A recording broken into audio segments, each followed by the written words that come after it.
ورود مسعود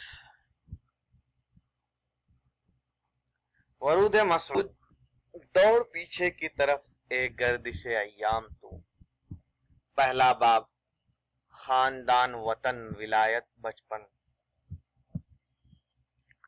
ورود مسعود کی داستان کا آغاز 26 جنوری 1919 کو بروز منگل فجر کی اذان کے وقت غلام حسین خاں کی حویلی سے، جو عرف عام میں محل کے نام سے مشہور تھی، شروع ہوتا ہے، جہاں بڑے گھر کی بیٹی فاطمہ بیگم نے اپنے چوتھے بچے اور دوسرے لڑکے کو جنم دیا۔ بچے کے والد مظفر حسین خاں نے اس کا نام مسعود تجویز کیا، جس کے آگے مورث اعلیٰ کے نام سے حسین خاں کے اضافے کے بعد پورا نام مسعود حسین خاں قرار پایا۔ میرے والد مظفر حسین خاں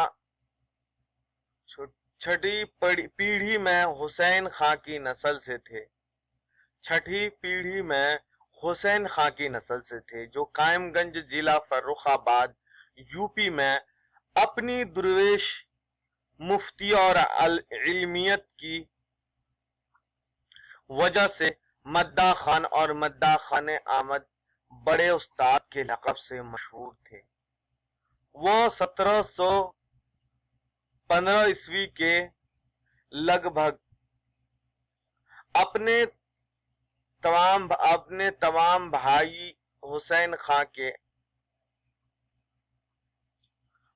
خاں کے ہمراہ صوبہ سرحد کے آزاد قبائلی علاقے میں 13 سے تلاش معاش میں قائم گنج آئے تھے۔ تیرا بنو کو ہاٹ کے شمال میں آفریدی پٹھانوں کا علاقہ ہے، جن کی آبادیاں در خیبر تک پھیلی ہوئی ہے۔ آفریدی قبیلے کا ذکر پہلی بار سکندر اعظم کے مورخ ہیروڈیٹس نے اپرید کے نام سے کیا ہے۔ اس کے مطابق اس قبیلے نے سکندر اعظم کی فوجوں کو در خیبر سے گزرتے ہوئے سخت پریشان کیا تھا۔ قائم گنج کی نو آباد بستی میں آفریدی پٹھانوں کی آمد فرخ آباد کے نو آباد بنکش کے بلادے پر 18ویں صدی کے نصف اول میں ہوئی تھی۔ بنکش قبیلہ اس سے قبل آ کر گنگا کے کنارے پرانے ڈانگ اور پہاڑی کے علاقے میں بس چکا تھا، اور اس کا ایک من چلا نوجوان محمد خاں بنکش فرخ آباد کے نوابان بنکش خاندان کے داغ بیل بوٹے ڈال چکا تھا۔ اسی نے سن 1713 میں اپنے بڑے بیٹے قائم خان کے نام پر قائم گنج کا قصبہ آباد کیا، اور اس کے ایک سال بعد 1714 میں فرخ سیر کے نام پر گنگا ہی کنارے 20 میل کے فاصلے پر فرخ آباد کو بسا کر اپنے صدر مقام بنایا۔ نو آباد آفریدی پٹھان اپنے اپنے خیلوں کے نام پر قبضہ قائم گنج کے ارد گرد محلے بسا کر آباد ہو گئے، مثلاً کلاں خیل، ککی خیل، مؤخ خیل، شکل خیل وغیرہ۔ بعض محلوں کے نام سے قدیم بستیوں کے نام پر رہے۔ ان میں سے بعض میں ہندو مسلمان مشترک طور پر اپنی حد بندیوں کے ساتھ بسے ہوئے ہیں، جیسے پتورا، کبیر پور، چلا نکال، چلولی وغیرہ۔ ہمارا آبادی مکان مؤخ خیل میں ہے، جس کی ننیحال پتوارا میں واقع ہے، صرف چند فلانگ کے فاصلے پر ہے۔ ودیال کے مکان کی ایک خصوصیت یہ ہے کہ محلے کے دوسرے مکانوں سے الگ تھلگ چاروں طرف سے باغوں سے گھرا ہوا ہے۔ ابتدا میں ہمارے پردادا غلام حسین خاں عرف چھبن خاں کا مکان موجود